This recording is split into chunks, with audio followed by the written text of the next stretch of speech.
నీ భర్తతో మాట్లాడేటప్పుడు యథార్థత ఉండాలా, నీ భార్యతో మాట్లాడేటప్పుడు యథార్థత ఉండాలా.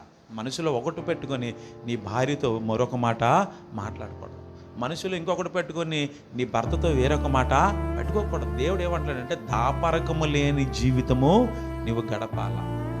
ఏ జీవితం గడపాలి నువ్వు? దాపరకం.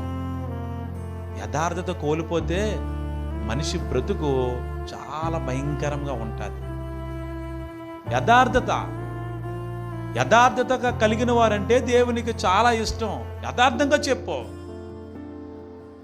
దేవుడు ఆశపడతాడు. నువ్వు యథార్థంగా మాట్లాడేటప్పుడు నీ ఎదుటికున్న మనిషి నీ మీద కోపపడచ్చు. ఒకవేళ నువ్వు వదిలిపోవచ్చు, లేకపోతే నిన్ను అసహించుకోవచ్చు. కానీ మనిషి ఇడిచిపెట్టినా, మనిషి అసహించుకున్నా, మన నుంచి దూరం పోయినా ప్రమాదం ఉంటుంది. దేవుడు మనకు దగ్గరగా ఉంటాడు కదా. అదే నువ్వు మనసులో ఒక పెట్టుకొని ఈ మనిషిని మనం పోగొట్టుకోకూడదండి, ఈ మనిషిని మనం బాధ పెట్టకూడదండి, ఈ మనిషిని మనం ఇబ్బంది పెట్టకూడదండి, మనసులో ఒకటి పెట్టుకొని నువ్వు ఇంకొకటి మాట మాట్లాడావనుకో, నువ్వు అనుకున్న మనిషి నీతోనే ఉంటాడు, కానీ నీ దేవుడు నీతోనే ఉండడు. నువ్వు మనిషిని దూరం చేసుకుంటావా, దేవుని దూరం చేసుకుంటావా?